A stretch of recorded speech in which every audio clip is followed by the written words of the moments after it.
तो चलिए आज एक ऐसी कहानी में चलते हैं जो बात करती है भाग्य की, दोस्ती की और हाँ, सफलता के एक बड़े ही अनोखे रहस्य की।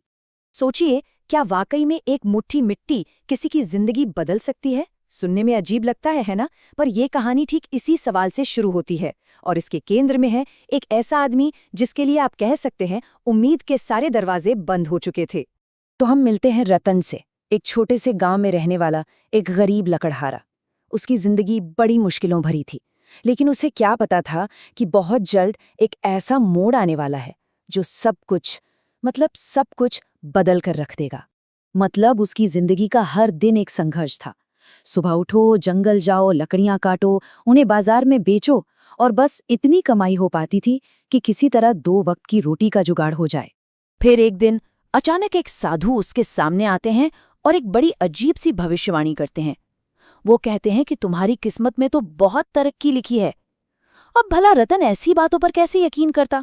उसने तो इसे बस बकवास समझकर टाल दिया। लेकिन कहानी में ट्विस्ट तो अब आना था।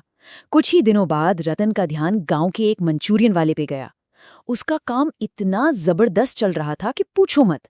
और रतन को लगने लगा कि इसका कोई तो राज है, एक ऐसा राज जो शायद उसी जंगल की गहराइयों में कहीं छिपा है।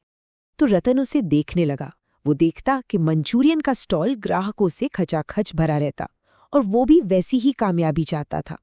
फिर एक दिन उसने उस दुकानदार को एक खाली रहस्यमयी गुफा से बाहर आते देखा और तभी उसका दोस्त माधव, जो खुद खाने का स्टॉल लगाता था, उसने शिकायत की कि इस मंचूरियन वाले ने तो उसका सारा धंधा ही चौपट कर दिया है।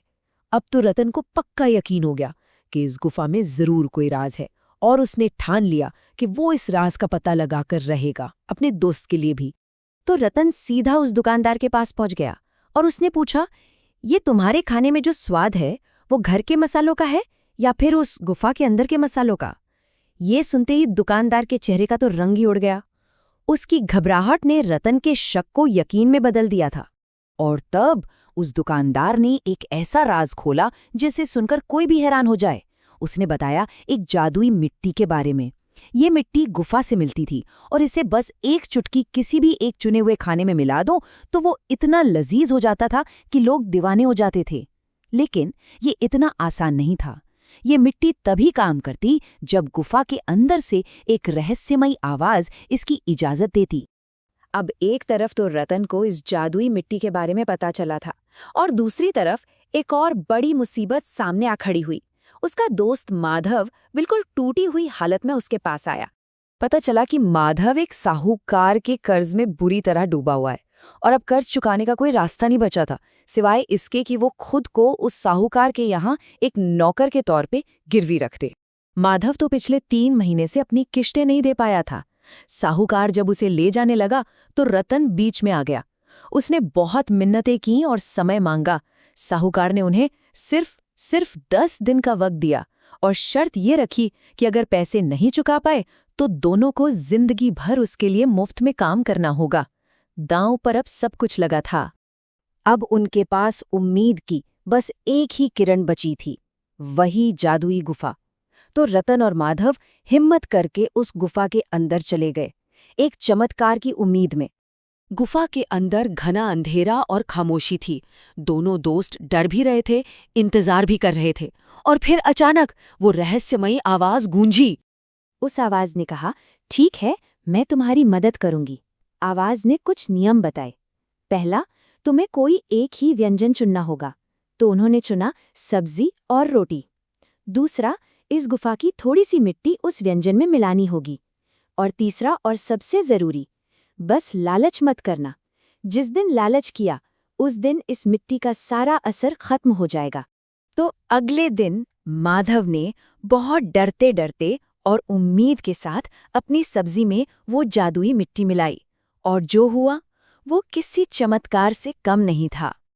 मतलब कहाँ पहले माधव का स्टॉल बिल्कुल खाली पड़ा रहता था, कोई ग्राहक नहीं आता था, और कहाँ अब मिट्टी डालते ही ऐसी खुशबू फैली कि लोगों की भीड़ लग गई, लाइनें लग गईं। और जिसने भी एक निवाला खाया वो तो बस उस स्वाद का कायल हो गया। अविश्वसनीय सफलता।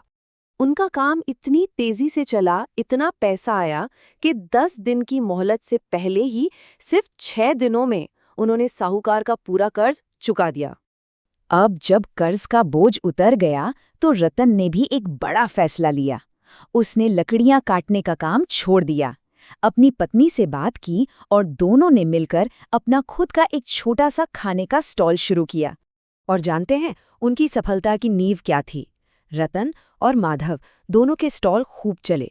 उन्होंने हमेशा ईमानदारी से काम किया, कभी किसी से ज्यादा पैसे नहीं लिए।